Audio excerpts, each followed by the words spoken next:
Hey, welcome back to another episode in our quest to reverse diabetes.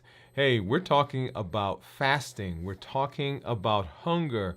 We're talking about the science of hunger and how we can overcome that. In this episode, we're talking about how we can overcome our hunger strategically.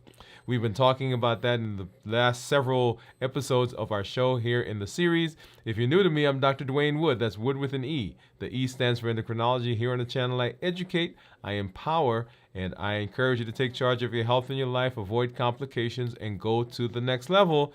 And in this year, that's right, new year, new you. I'm talking to adults with type 2 diabetes who want to reverse their diabetes, and we've been using fasting as a way to do that. If you're new to me, go ahead and put new in the comments as well, because we'd love to welcome you with a hand clap and some music and let you know that we are happy that you're here.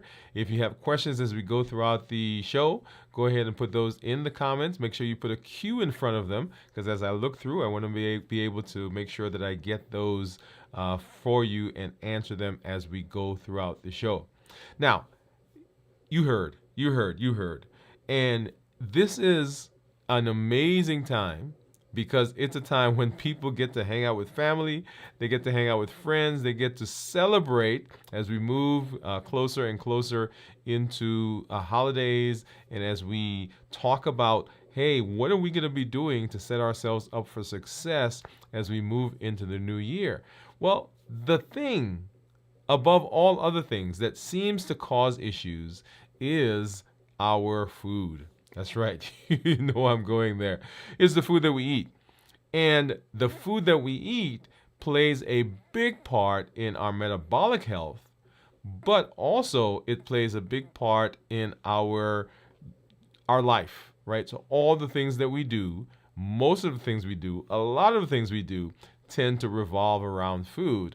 And if we can understand hunger, understand appetite, and be able to harness that, then we can do so and we can get a better outcome for our health. So how do we do that strategically? That's what we're talking about tonight or in this episode. Hey, let's see. And you guys know how we do. If you've been around, if you don't, you're going to see that. I've got my monitors over here that we're going to be taking a look at to see what my blood sugars are. We're going to be taking a look at my report, which you'll see right down there below me. That is my Dexcom Clarity Report, and we'll take a look to see how what's been going on. As we'll come back and we'll do a little recap, and we set the show up for what we're doing. But before we do that, let's go ahead and say hello. I do see several of our community members out there, so let me go ahead and do that. Now I can do it in lots of different ways. So let's do this one. And we'll get a look at all the folks that were there, and then we'll come back and maybe do some single ones. So Jiyon said, "Great to see you, doctor. How are you?" And I am doing fine. I'm doing fine. Jennifer says, "Howdy, Jiyon. Hey, doc." Jiyon said, "It is my lunchtime. I'm eating hamburger patty and eggs and butter and sweet potato bread, which I made so simple." And I think it was Jennifer that said that sounded, one of our shows before sounded that was so delicious. So have some for us. Jiyon said, "Hi, Jennifer." Pamela, "Hey, Pamela. Hello, all." Jiyon said, "Hi, Pamela." And back and forth, everybody's saying hello to each other. Glad that you are all here in this space to hang out with us. So let's go ahead and let's talk. Let's set this up, and so we know what we're doing. So diabetes is one of those metabolic diseases that has ravaged, when I say ravaged, that's the word I use, that has ravaged us around the world. There are over 500 million people with diabetes around the globe. In the United States, over 38 million people alone. Prediabetes, which is an associated metabolic condition, also is huge, right? So combined between prediabetes and diabetes, there are over 1 billion people, that's billion with a B, on the planet right now that suffer from a combination of those diseases. Not to mention the other metabolic diseases that are out there: high blood pressure, high cholesterol, fatty liver, polycystic ovarian syndrome, metabolic syndrome itself, right? And we did a show where we talked more about that. So go back and watch that. So all of these disease processes are out there. And our New Year, New You process is with the intention of reversing diabetes.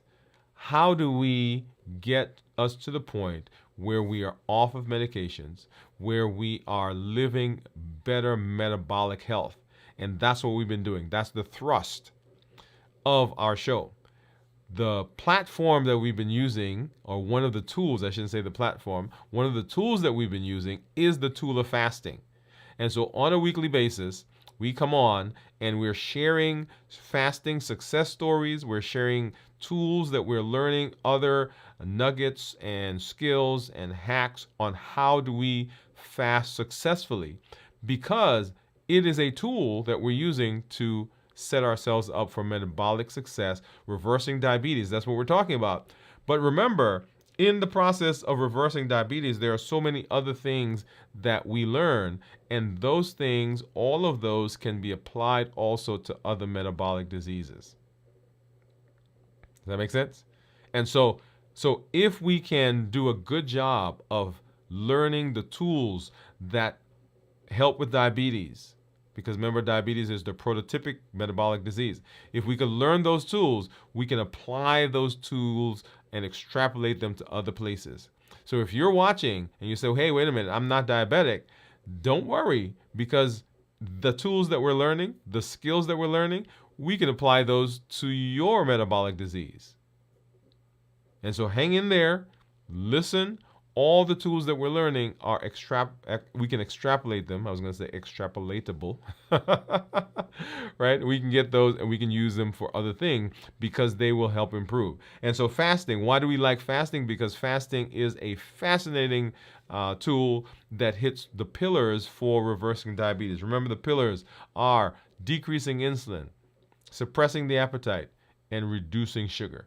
And so we are using fasting as one of those tools that we have in our toolbox that hits all of those and sets us up for metabolic success. So as we come on, as we're doing the shows, these episodes, we are learning how to fast successfully. On our Dwain Woode MD live that we do on Monday, we're walking through the journey. We're walking through the process of New Year, New You. And then on our check-ins, we're using the check-ins to become successful, to learn how to better fast, to learn how to use those tools so that we can apply it to the journey that we're on in the New Year, New You process. Right? So this is a check-in.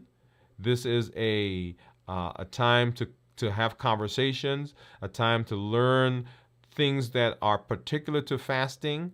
There are questions that people have. There are other hacks that we have, other mindset changes that we need so that we can set ourselves up for success as we move into the future and as we move along the New Year, New You process. Okay? All right. And so we're going to do a check-in whenever you are doing anything, whenever you're wanting to change, whenever you want to improve, whenever you want to be able to evaluate. You want to make sure that you're checking in. And in this case, we are checking in each time we do a fast. And I am right now 24, 5, 6 hours, 26 and a half, almost 27 hours into this fast. Okay. And we'll look at our blood sugars. We'll look at that. And we do a fast. We're going to do a fast tonight, or a check-in.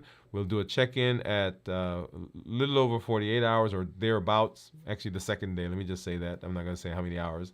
And then we'll do a review on Friday, where we do a review of fasting. How do we prepare for the fast? How do we get through the fast successfully? And then, of course, how do we break the fast and not undo the benefits that we've had in the fast itself? Okay? All right. So that's where we are. And let's go ahead and let's do our check-in. And there are three places that people tend to have difficulty, and they are with how they are physically, mentally, and emotionally. Remember, fasting is not just a abstinence from food. it is an all-encompassing process that you go through that affects several areas of your life. And we'll get more into that as we do our complete review of fasting coming up later this week. But to understand fasting, it is important to know that it will affect you physically, mentally, and emotionally as well. And when I do my check-in, those are the three areas that I want to talk about physically. So physically, I'm telling you this week, well, last night, let me start there. So last night I went to bed. I usually, everybody usually goes to bed in my house and I'm up late. Well, last night I was the first one to go to bed and I went to bed right, I want to say a little before 9 o'clock.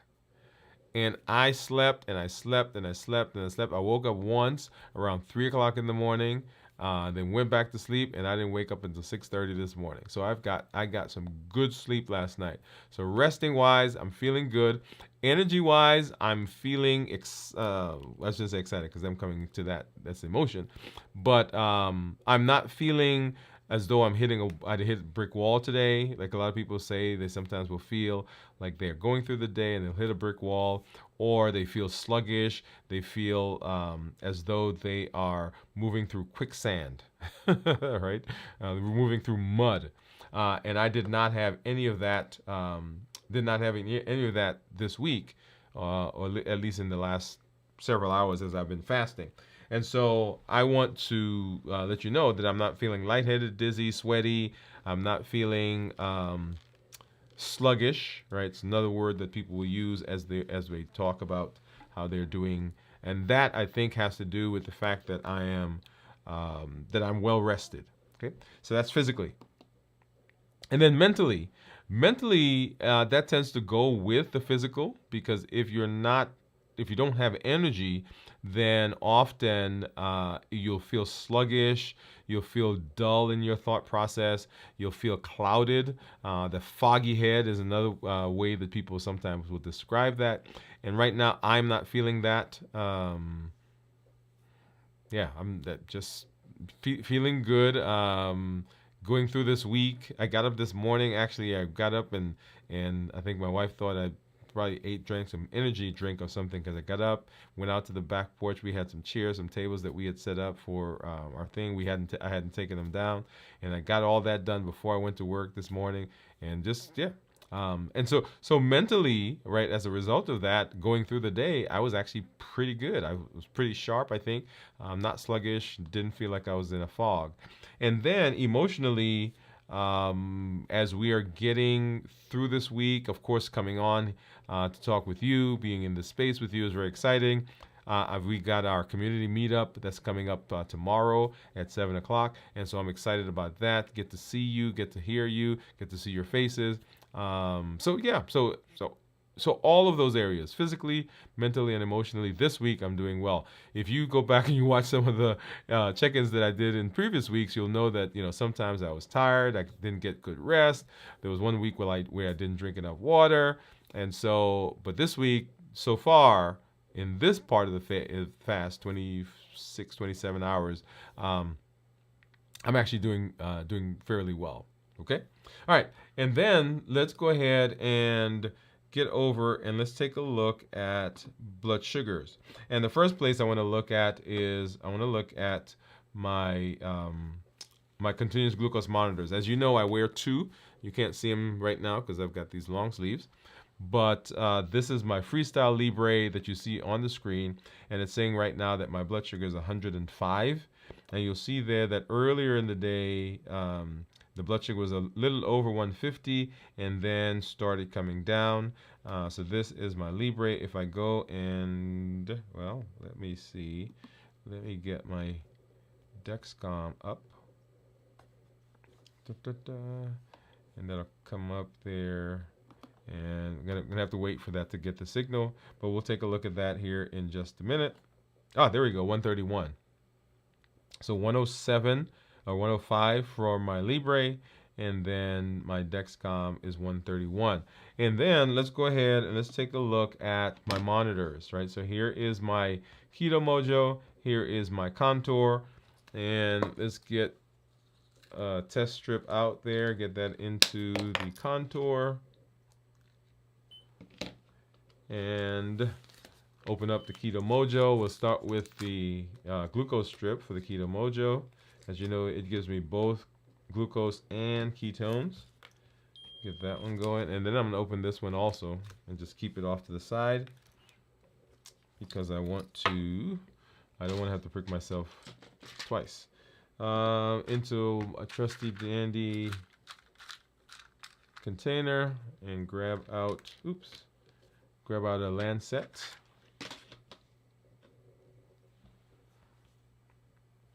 All right, and this is just a twist off the top, and let's see, there you go. You should see the little needle that's there, I think. Hopefully you can see. Oh, let's do it on this side. There you go. Okay, and so basically find a finger, and I don't use the Lansing device. I just basically find a finger, and let's do it on this side because that doesn't hurt as much. Well, I said that, and it hurts. Okay, hopefully that gives me a good, I should have done a little bit more, but that's okay. I think that'll give me enough at least to get that one going, get another drop to get this guy going, and then I need to keep a drop. So 105 for the Keto Mojo, 105 for the Keto Mojo, 109 for the contour, and then on the screen right here, you'll see that, of course, is the Dexcom. So I'll get that strip out, get this one in,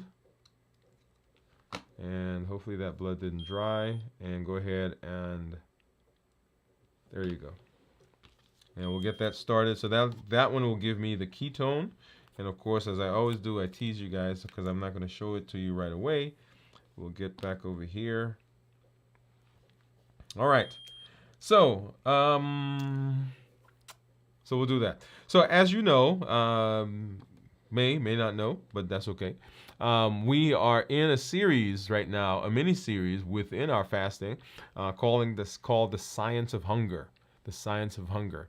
Because if we can handle hunger, then we can deal with lots of different things in our metabolic space.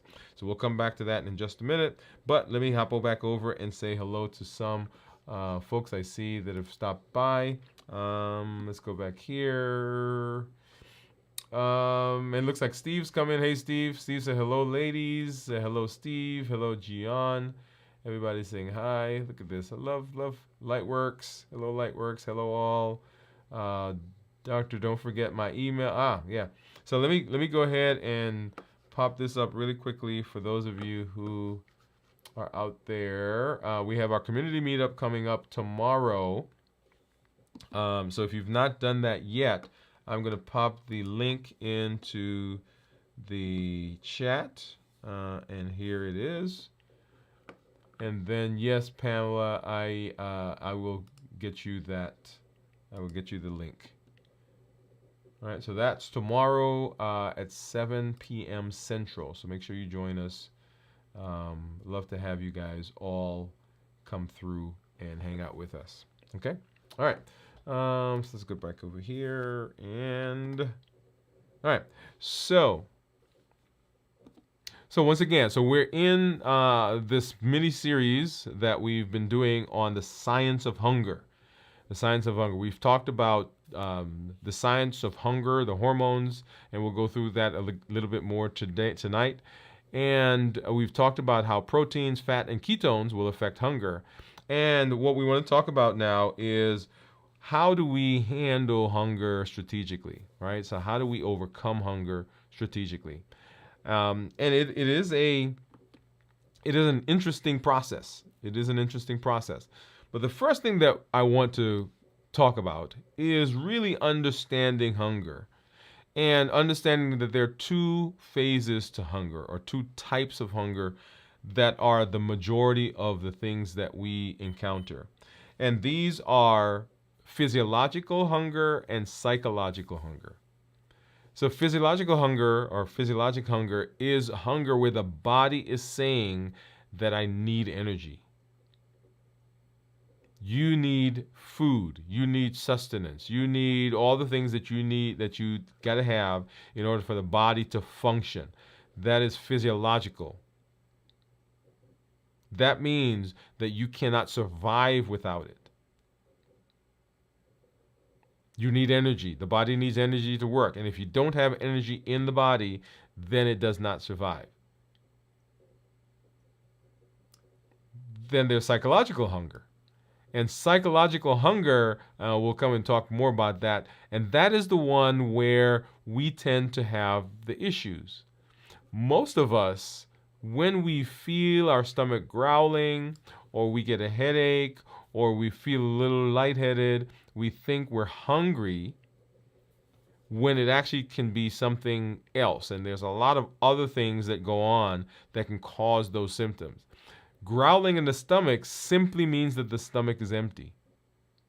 In fact, there are sometimes when the stomach growls when it actually has stuff in it, when it's full, depending on what's going on with your GI tract, right? So empty stomachs does not mean hungry. Empty stomach just means empty. But we've come to interpret that in lots of different ways. We interpret how the signals in the body reach us, and we've associated certain things with it. And so that sets us up to think, okay, every time I feel that, it's hunger. Every time I get a headache, I must be hungry. Every time I feel lightheaded, I must be hungry. But there are a whole host of other things that can cause that. Okay? And all of the signals, all of the symptoms that we have in terms of how we feel hunger and appetite and so forth, they are regulated by the hormones, in our body. Ghrelin, leptin, insulin, glycogen, or glucagon, right? So all of those, epinephrine, cortisol, and on and on. We can talk about more and more hormones. But those are the hormones that will help to regulate what we're feeling and regulate how we respond to the signals that we get in the body. Okay? All right? So physiological hunger is hunger where the body says, hey, I need food. You got to get me some stuff because I need sustenance. Psychological hunger, however, has nothing to do with what we need in terms of our energy. This is the body not necessarily needing energy, but it has everything to do with our habits, our emotions, and triggers that we encounter. Right? So it's not that the body's saying, hey, you need food, so I need energy. It is what we are feeling. It is what we're used to. It is what we see around us. Think about how often you reach for something, some food, not because you're hungry, but because you're celebrating something, because you're bored, because you're stressed, because it's there, right? So the distinction, understanding the distinction between the physiologic and the psychologic is crucial, right? Because most of the time when we're reaching for food, we're reaching for it because of the psychological hunger, and this is what gets in our way. So when we're talking about overcoming hunger, what we're really talking about is overcoming psychological hunger. Right? So that's the thing. Because physical hunger is physical hunger. There are ways to abate it, ways to, circumvent it in certain situations, but it is there. It is a thing. It is real. It is a physical need. The psychological one is something that our mind, our habits, our emotions have created that makes us think that the solution is food. Okay? So factors that influence our hunger are the things we've been talking about. So stress and emotions, right? When we get stressed, when we have certain emotions, we've talked about the roller coaster. When that roller coaster car gets to the top, it's coming down the other side. So if you've allowed your emotions to get high, your emotions to get strong, emotions to build up, then what's going to happen is those emotions will crash through the decisions that you've made in terms of eating and being metabolically healthy and making choices that set you up for success in the metabolic space. Right? So stress and emotions, those influence your hunger. Meal composition. can also influence it. And we've talked about fat and carbs and protein, and we're going to talk tomorrow. We'll come back. We'll talk about fiber, right? How does fiber affect that? But the composition of the food that you eat also plays a part in how your body responds to the signals that it gets or the signals that it will encounter. Remember, we talked about getting into fasting, and if you come into fasting with having had a meal that was high in protein and fat, then those things take longer to digest. They slow the GI tract, and so you feel fuller longer. So as you get into a fast, for example, those first several hours, first more than several hours, but first 6 to 12 hours, a lot of times people will feel as though they're hungry because the food that they ate didn't stay long enough. It got digested. Got digested and moved on, and so now they feel their stomach is empty. They imagine that that's emptiness meaning hunger, and so now they feel as though they need to eat something. And through the first part of getting into a fast, they have a difficult time because they're thinking about food. Right? So meal composition.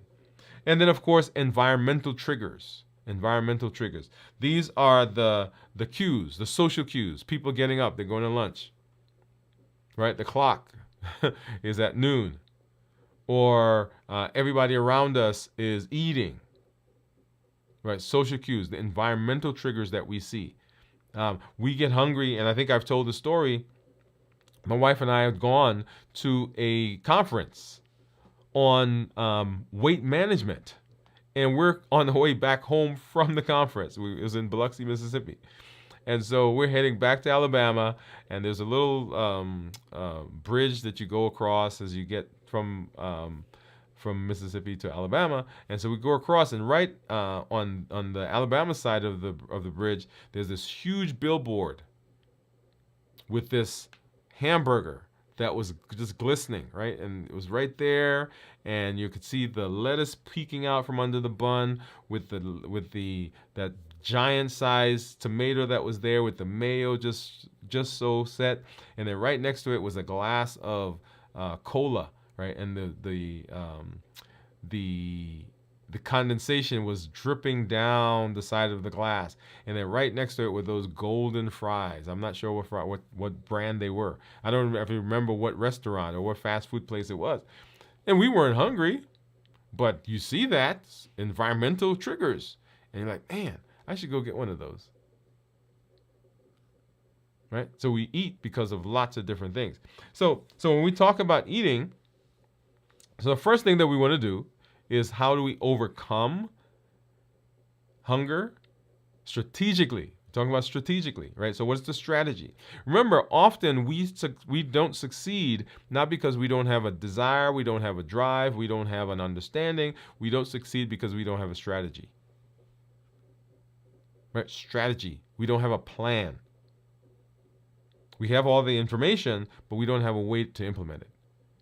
And so the first part of implementing overcoming hunger is to make sure that you are eating balanced nutrition. Balanced nutrition. So we talked about composition of food. So protein, healthy fats, fiber equals full. Right? So remember, proteins, they stimulate the release of PYY. Fat releases CCK, and we'll talk about what fiber does coming up tomorrow when we do our check-in. But if we have that, then we feel full longer. And so a strategy is to eat things that will keep you feeling full longer. One of the ways that GLP receptor agonists, right? Those are the medications that people are using, semaglutide and so forth, is that it slows the GI tract. So it slows the emptying of the GI tract. So people feel fuller longer. And as a result, they don't feel the pull for the psychological hunger,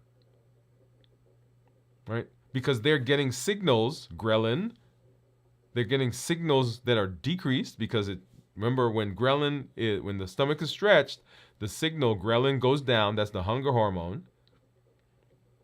And when we're putting energy into fat cells, because leptin, the satiety hormone, is produced by fat cells.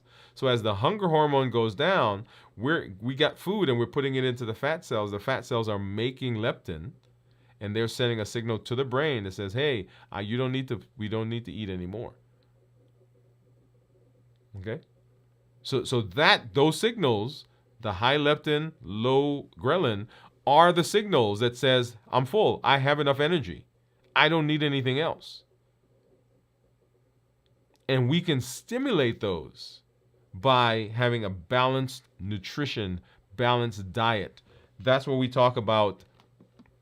We talk about balanced bites, right? When we talk about balanced bites, remember protein, lean protein, healthy fats, fiber, right? From the non-starchy vegetables that we're going to be eating.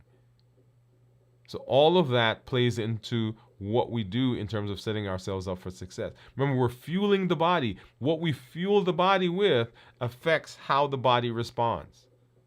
So number one, balanced nutrition. So how do we overcome hunger? Balanced nutrition.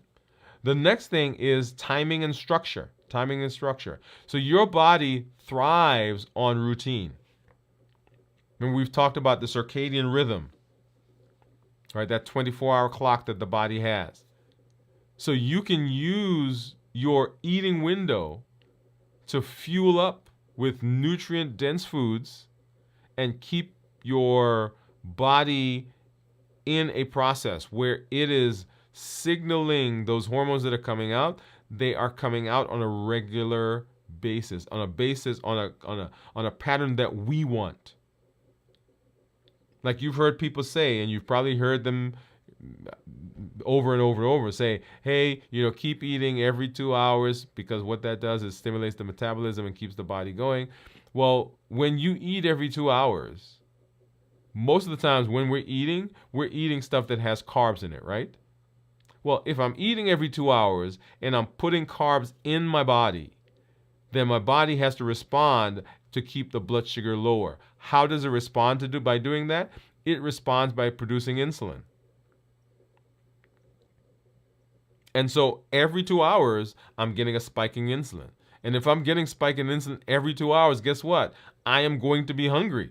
I'm going to feel like I'm hungry. I'm going to get those cravings because it stimulates the appetite. It dysregulates ghrelin and leptin. It dysregulates the hypothalamus where those hormones are affecting.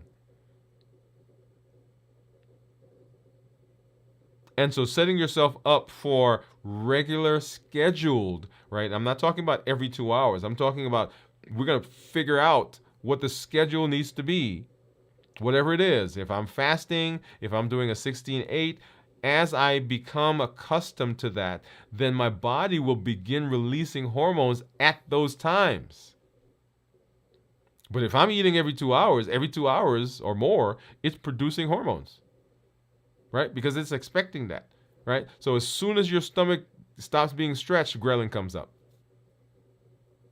As soon as it stops being stretched, ghrelin comes up. You put something in, and that stuff moves on. 2 hours later, ghrelin's coming up, right? So the structure. So you're setting yourself up for better health if you are working to put a structure and timing to what you're eating. Timing also impacts your energy levels, right?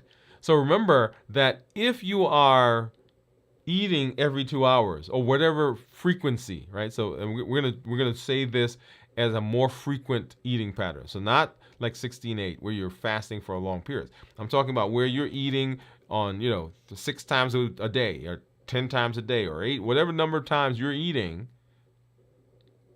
Every time you get a spike in your blood sugar, every time you get a stretch, and that starts to wane, guess what happens?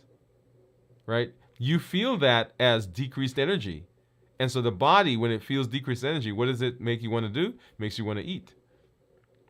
So you're getting these micro spikes. You're getting these micro energy dips throughout the day, and that stimulates appetite. It makes you want to go get something to eat. So setting yourself up for the longer periods where you're not eating, like fasting, allows your body time where it's not having to think, okay, let me make some more hormone. Let me make you hungry. Let me make you go eat. Okay. Structure also means knowing your weak points. If you know that the afternoon is when you become hungry, right? If you know that's the case, plan for it. So if you're doing a fast and you say, hey, when I go through the day, because of the type of work I do, whatever, when I get to this time of the day, that's when I tend to want to do something, then you can change your eating pattern around,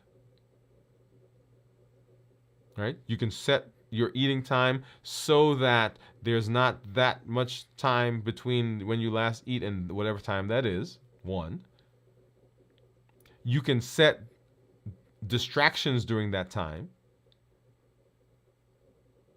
Last night, one of the reasons I went to sleep, you know why? Because I knew if I stayed up, I'd be in here and I would eat. So I was like, okay, no, I'm going to bed. Right? So I circumvented that. So you can do things, right? If you know that that's when you tend to have your issues, change it, plan for it. And then schedule your meals around those hunger patterns. Schedule your meals around those hunger patterns, because you get to make the decision. All right, so we're talking about how do we overcome. Number one, right, balanced nutrition. Balanced nutrition. Number two, timing and structure. And then hydration. How does hydration play in hunger? So dehydration often mimics hunger. If you're not hydrated, a lot of times you will feel hungry. And people misinterpret the dehydration as hunger, and so they go eat. But it's a hydration issue. And water does not have calories. Water doesn't have, unless you're putting stuff in it, right? Water is free. Water doesn't have calories. Water does not cause prolonged weight gain. Water does not, cause hardening of the arteries, all of those things. So most people don't drink enough. I was talking to someone in the office today, and I said, how much do you drink? And we calculated his weight. He was like 220-something pounds. And I said, okay, so you need about 100 and almost 115 ounces, because it's half your body weight in pounds, or half your body weight, half of your poundage weight in ounces. So if you're 200 pounds, then 100 ounces, right? So if you're 70, then 35. So we calculated, right? And it turns out to be like 110 ounces. And I said, yeah, that's almost a gallon, because a gallon is 128 ounces. So you need to be drinking about a gallon of water a day. He's like, well, I'm not drinking anywhere near that. And most of us don't drink anywhere near that. And so most of us are dehydrated. And so that can feel as though it's hunger. So strategically, we're putting things in place where we are having a plan, where we're doing this, not because we feel as though we're thirsty, but we are drinking because we're setting ourselves up for success. We're not waiting until the car breaks down. We're not waiting until, well, that's a good example. So we're not going to wait till the car breaks down, but we're going to take it and prophylactically take it to the shop and get the oil changed and get the tires rotated and all the things, get a tune up and so forth, right? So we are going to preempt the feeling of hunger by hydrating.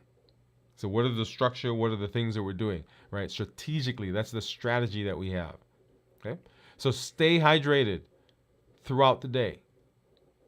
If you want to snack on something, snack on water. I love that. Okay, and then how do we manage our emotions, right? Emotional hunger management. How do we handle that? Number one, we want to recognize the triggers. We want to recognize the triggers. And we're going to see a slide here in just a minute. So recognize the triggers. What are your triggers? What are the things that push you? What are the things that push your button? Today, so I'm fasting, right? And so we're in our team huddle, and in walks, I call it the enabler, right? A box of, I think it was like um, honey buns and whatever, right? So in walks that into the table. And then a pharmaceutical rep comes in, right? And they brought lunch for us. And then a patient shows up, and well, this was actually yesterday. They brought popcorn, right? So we got popcorn on the table. We got the danishes and the um, honey buns today.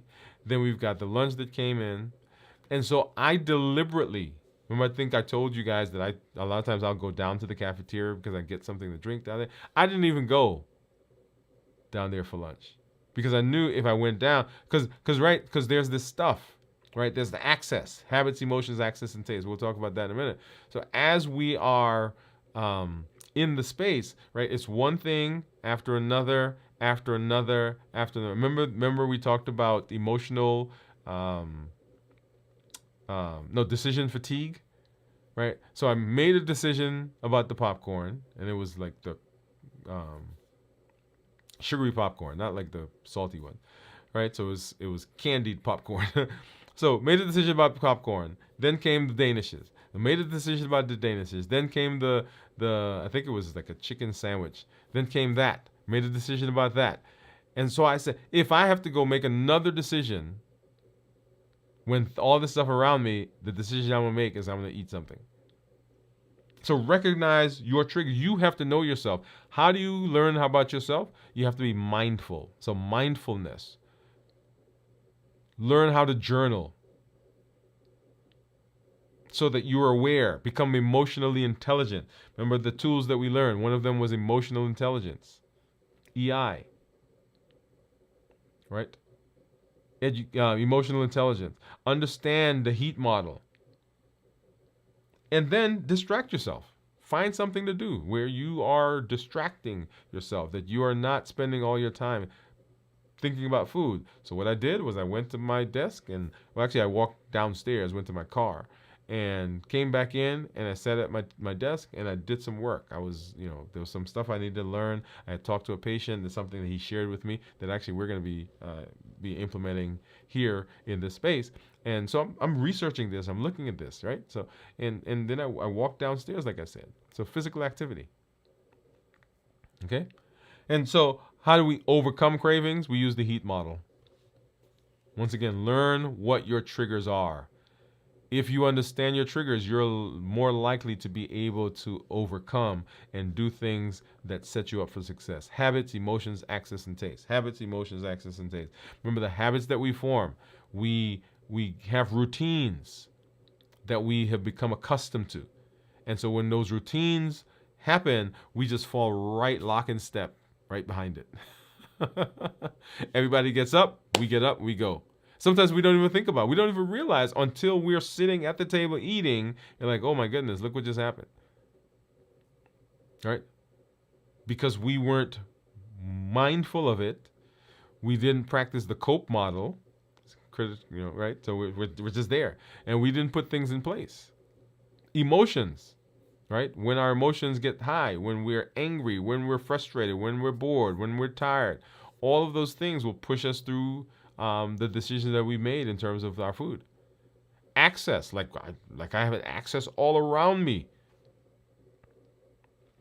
You guys remember I went out, let's see, where's that video? I went to the grocery store recently, and I saw some stuff that almost, right? Remember, I think I played this for you guys. Right? So this is my stuff right here. Right? So I had to, and I bought 2 of the smaller containers. Yes, I did. And I drank one of them. And then I woke up the next morning. I was like, okay, no, I got to get this out of here. So I took it and I dropped it in the trash. Because if it were in the house, guess what? Yep, it was going down. And so you have to understand where you are. Heat model, habits, emotions, access, and taste. And remember the taste. So here, for me, the eggnog is two things, right? There are emotions tied into that because my dad used to make them. There are emotions tied into that. There's access because they're there at the store and I went and I bought some and I have it now at the house. And then the taste, remember the taste part is interesting because the taste is actually reminding me of the emotions. And so they're all kind of intertwined. So for me, emotions, access, and taste, those are my three.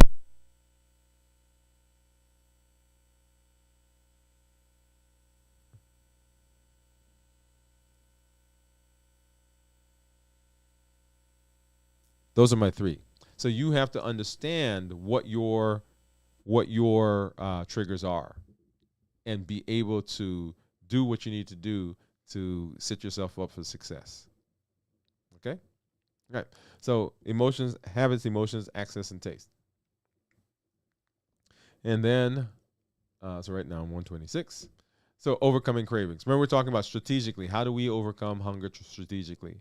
And then long-term habits. Long-term habits. Number one, build metabolic flexibility. Metabolic flexibility. How do you do that? What we're doing right now, fasting.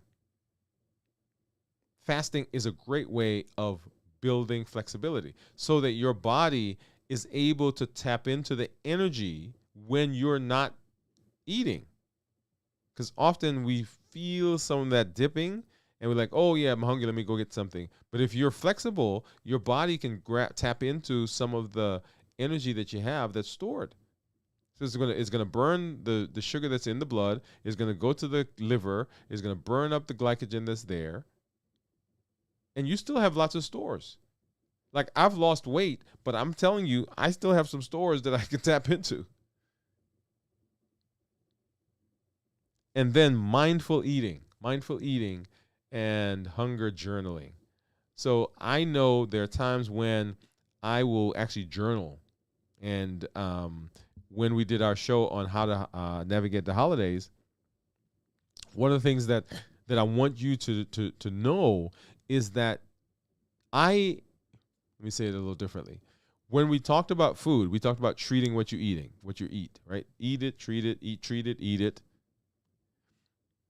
And while you're eating, the question is, why did I eat? So it's not that, okay, I'm not going to eat it. I should eat it. I don't want to eat it. Oh, it's going to be bad for me. Oh, I'm such a bad person. That's not where we want to be. That's not the space. What we want to be doing is when you decide you're going to eat it, you're going to eat it.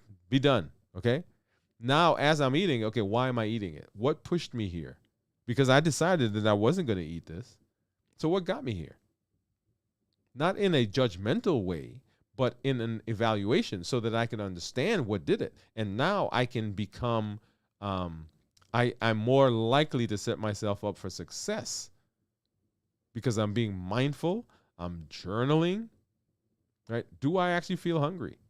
Well, I just finished eating half an hour ago, so I can't be hungry. But what is this? What is this that I'm feeling? Okay? So long-term habits, set those habits up. And then create a supportive food environment. Reduce access to temptations. Reduce access to temptations. That's why I got up the next morning, I grabbed the container, I put it in the trash, and got it out the house. Boom. And then prep. Meal prep. Now you'll see there it says meal prep and healthy snacks. And I try as much as I can not to include snacks in the stuff I teach. But I thought this was a good place to put it because as you're prepping, and we'll come back and we'll do a conversation. We'll actually do an entire show on snacking. But as you're prepping and you're prepping for the meals, one method of prepping is to say, okay, my meal is going to be X. And I'm going to break that in half, and I'm going to have that as a snack. Notice what I did. I didn't add a snack to the stuff I've already had. I've taken the food that I have, right? Whatever the quantity is, it's an appropriate size in terms of our portion, and I'm breaking it up. Because what most people do is they have a normal portion for the meal, and then their snacks are just extra. No, we don't want that. Right? The first thing, if you're going to snack, the first thing is the snack has to be within the regular meal. Not at the same time. You can have it another time, but it can't be like these calories plus more. The snack comes out of, right? So create a supported environment. So reduce access, right? Clean up your environment, and we talked about that, the heat model, remember? And when you're prepping, right, be mindful of the prepping. Make sure that you are prepping the appropriate amount in terms of the portion size. Make sure that you're not adding extras in terms of snacking. No extra calories, right? And that is an important part. So how do we go about overcoming hunger, right? Strategically, we have a plan. Understanding psychological hunger, understanding what it is, understanding what the factors are that cause us, the factors that influence hunger, understanding that we need to have balanced nutrition, the things that we eat, balanced bites. Those things affect what we do, how we eat, how our body responds to emptiness, how our body responds to hormones, and what hormones are produced. Understanding the timing and structure, right? We want to utilize our time so that we set ourselves up for success. Align the food that we eat, align the times that we eat to when our bodies are best able to use that, when we're not dipping in our energy, when we won't feel the hunger. So we're changing our schedule around so that we are mitigating some of the hunger that we feel. We're hydrating because we don't want to be dehydrated, because if we are, then we'll feel like we're hungry. We want to be able to manage our emotions, right? Recognize our triggers, the heat model: habits, emotions, access, and taste. We're going to journal. We want to become emotionally intelligent. We want to understand ourselves. What are the things that push us in that direction? And then we want to set ourselves up for success by developing habits, getting our bodies used to a certain schedule, building metabolic flexibility, eating mindfully, doing a hunger journal, and then creating an environment around me that is supportive, decreasing temptation, and meal prep. And the last thing that I should say the last thing, another point to be made, and I was talking to someone in the office today, a former military guy. He's been in the military for years and retired from military. When he retired from the military, he became a contractor and worked with the military.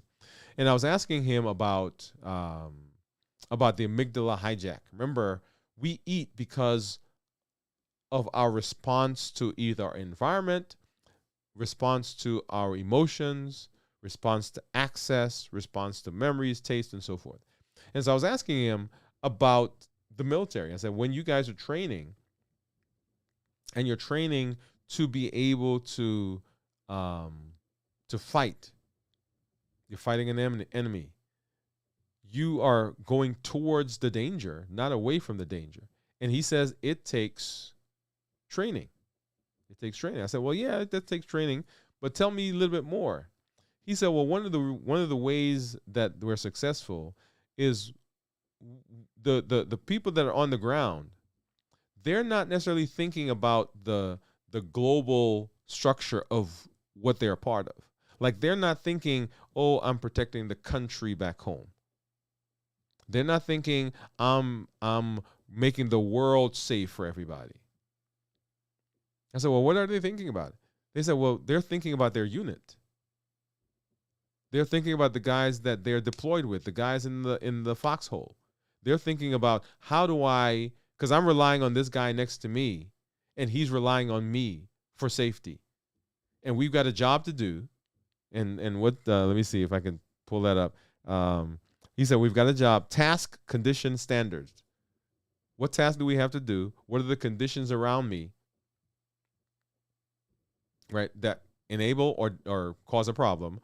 And then what are the standards? What is the standard? What is the minimum that I need to have to be successful in this space? And he says these guys, they're thinking about how do I protect the people around me? And I said, that's community. He said, yes. So for this stuff that we're doing, community is important. Community is the guy next to you that you're leaning on, the gal next to you that is that is letting or that's leaning on you. I have to think about that. Right? You're leaning on them, they're leaning on you. And with that, we get success.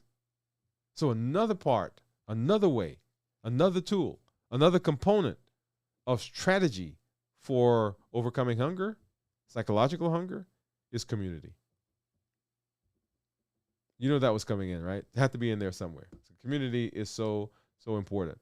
So that's how we do it strategically, right? That's how we overcome hunger strategically. And then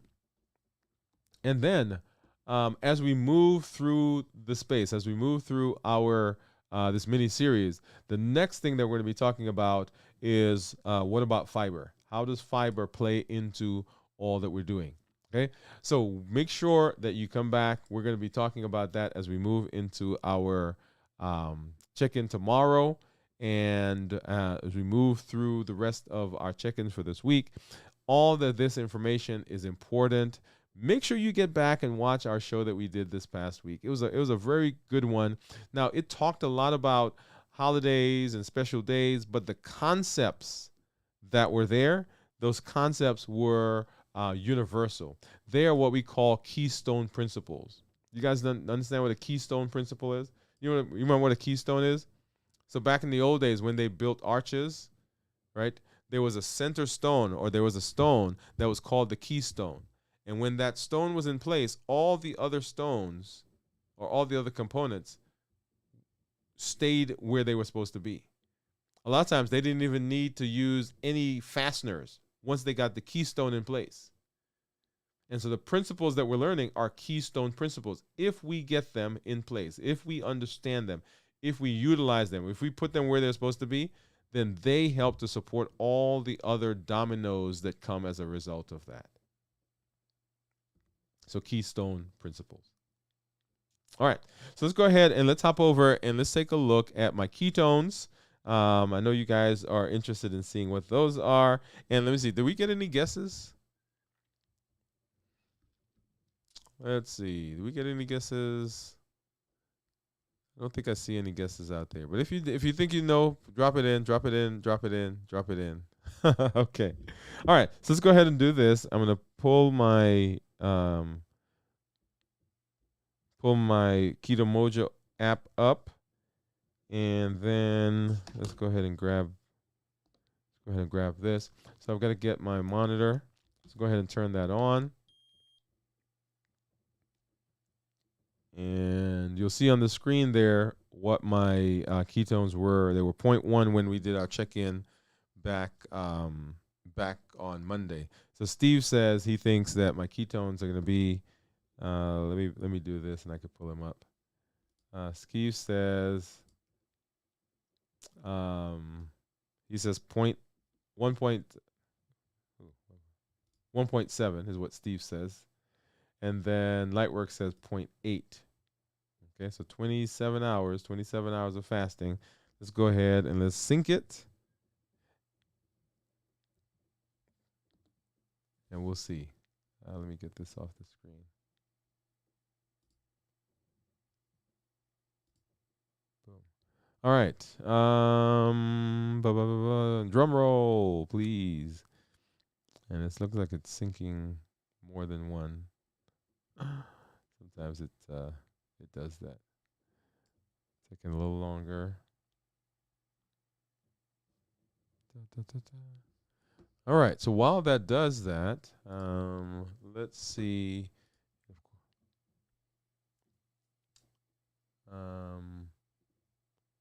Not have Mozo yet. Mozo. Huh. Mozo. What's that, Gion? Let's see what's going on here. Let's get out of that. Let's try to sync again. For some reason, it doesn't like that. Come on, come on. All right. So while that does that, let's go ahead and take a look at my report. And of course, it logged out since I've been talking. All right. So here we are. It's gonna have that come up here in just a minute. All right, here we are. So let's go ahead and take a look. So right now you'll see that my average blood sugar over the last 2 weeks is 140. 140. I'm in target 82% of the time, and you'll see that there. Target being, let's see, grab this. Target being 70 to 180, and my glucose management indicator is 6.7. So if I were to get an A1C, it would be a 6.7 based on that. If I go ahead and look at my 90-day average, my 90-day average probably about 120, 130, okay, 132, with a glucose management indicator of 6.5, in target 89% of the time. Okay. And if I look at my daily graphs, let's go ahead and pull that up. It'll come up there in just a minute. And so started fasting last night. And so you'll see there, that's probably some eggnog that you see right there. And so we started fasting right in here. And then 24 hours later, here we are, well, 27 hours, 130, 137, 135. So that would be interesting to see what my ketones are, if I can get them to come up. Let's go ahead, let's pump back over. It's still doing its thing. I'm not sure why it does not want to sync. I have to get out of the app and come back in. So let's see what it gives me. Oh, I'll turn it on.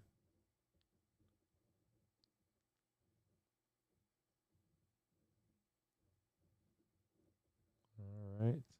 So I think it might do something right now.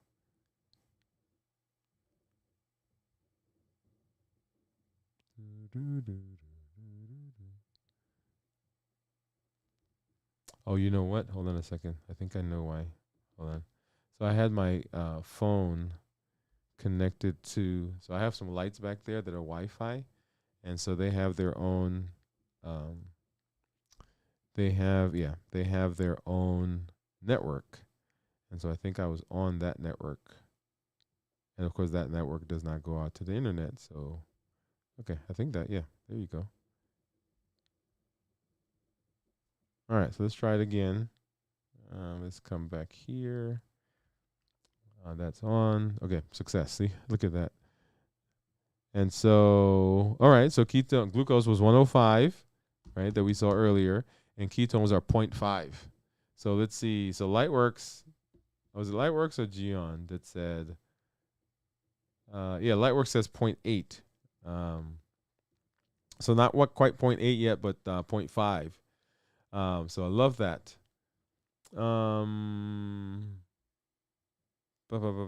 So when we talk about ketones that are less than 0.5 considered normal, 0.5 to 1.5 considered nutritional ketosis, and then above 1.5 considered therapeutic ketosis. If I look at the actual graphs, you'll see there as I began eating, right, the tan line goes up, which is blood sugar, and the turquoise line goes down, that's the ketones. All right, so I ate, blood sugar got up, ketones went down. And then as I started fasting, look at the blood sugars are going down to where it was 105, and the ketones are going up to 0.5. So they were down here at 0.1 when we did our check-in on Monday during our show, and then now they're up to 0.5. Okay? And so that's what we want. If we're talking about metabolic disease, and we're talking about weight loss, and we're talking about how do we improve our weight, insulin sensitivity, improve all those metabolic conditions, then we want to be zero point 0.5 or higher. If you're doing a ketogenic diet, you definitely want 0.5. And of course, here as we're fasting, particularly as we do some of the extended fast, we want ketones, and we want ketones there because those are helping us burn sugar. It's helping us burn calories. It's helping us become more metabolically flexible. It's helping us become more insulin sensitive. Okay, so those are things that we want. Awesome. All right. And let's see. So Lightwork, so 1.7, Steve, we said that. Oh, so Gian is saying that does not have a Keto Mojo yet, right? So that machine. Okay. It is Keto Mojo, Mojo. Let's see. Let me see. Can I do that? Let's do this. So it's Keto, Keto Mojo, Keto Mojo. J as in John, Keto Mojo. Okay. All right. And then let's see. Lightworks says, right. So Keto Mojo. That's right. Thank you, Lightworks, for dropping that in for us. Thank you, Lightworks. Okay. So everybody's saying thank you. Da, da, da. Okay, good. Yeah.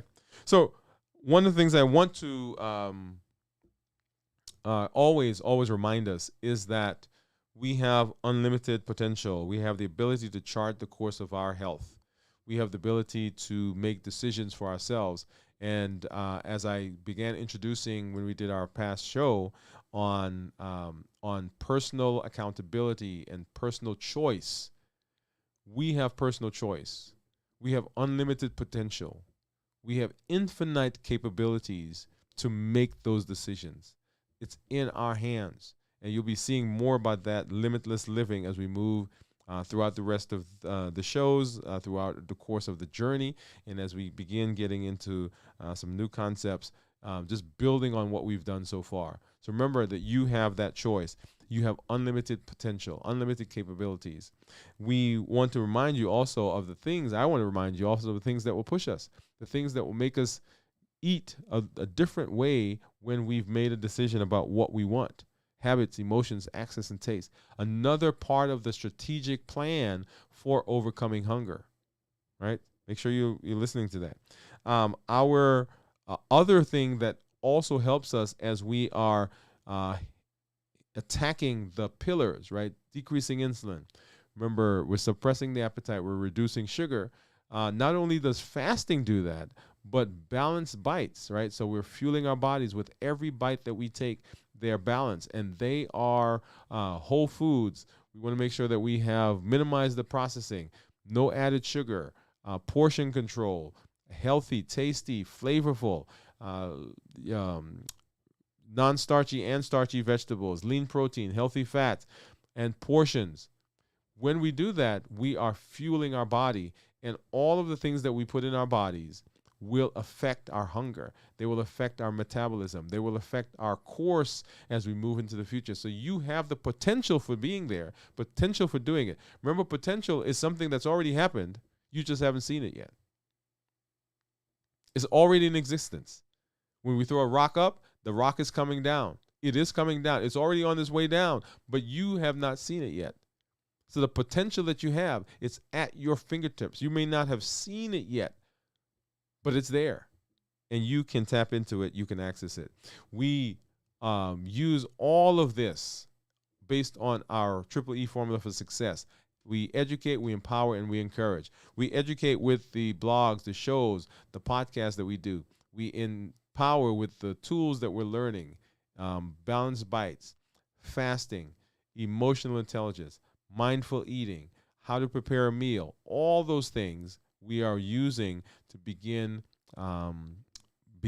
giving ourselves power and empowering ourselves, giving us the tools that we need, and we encourage with the community. Remember, even in the military, as they are training, one of the most powerful things that they have is the community that they're part of, the band of brothers, someone that you could lean on and that can lean on you as we move through this process together. That's why community is so important. When you come, As you're listening to the shows, make sure you're joining the challenges. That's your opportunity to put into practice the things that you're learning. As you get into holidays, as you have special days, use them as a way to practice. Don't see them as, oh my God, this day is coming. Oh my God. No, use them as a way to practice, because when you practice, you will find that you get better and better and better. Also, tell your story when you show up. Let us know what successes you're having so we can rally around you, so that we can encourage you, so that we can celebrate with you. When you're having challenges, we get to come around you as well. We get to put our arms around you. We get to say, hey, we can do this together. We get to pull. We get to carry. We get to allow you to lean on us. That's the power of community. And then invite someone. Don't just keep this to yourself. Let them know there's a space where they can go, where they can be metabolically healthy, where they can learn the tools that they need to do to set themselves up for success as we move into this amazing, amazing space that you are building, you're helping to build, that you are part of the community. Okay? And then remember, our next step as we move through this mini series is we're going to be talking about what about fiber? What about fiber and hunger? We've talked about hunger, all the hormones. We talked about what protein does, what ketones do, what fats do. And we talked about today about the strategy, right? Strategically putting ourselves in the space of being successful. And we're going to be talking about how fiber impacts hunger. So you want to make sure that you join us for that coming up in our next episode tomorrow. All right. As I always say, I am happy. I'm always happy to be here, always happy to be in the space with you. Thank you for hanging out with me. I am, you can't tell how overjoyed I am to be able to hang out with this amazing group, because you guys are just amazing. You're always encouraging. I love how you talk with each other and share and support each other. Make sure you join us for our community meetup, which is coming up tomorrow. And I'm going to go ahead and put that in the chat again. If you've not already done so, make sure you get over there. It's going to be 7 p.m. Central. Come with your questions. Come with the things that you want to discuss as we get in there and meet those who don't know each other. We get to meet each other, and we get to support each other as we move through this amazing, amazing space with all of you. Okay, so let me drop that in the chat again. There we are. And I look forward to seeing you there. As always, I say, this is Dr. Dwain Woode. That's Wood with an E. The E stands for endocrinology. Here on the channel, I educate, I empower, and I encourage you to take charge of your health and your life, avoid complications, and go to the next level. And in this year, new you. We'll see you at our next episode. Good night, everybody.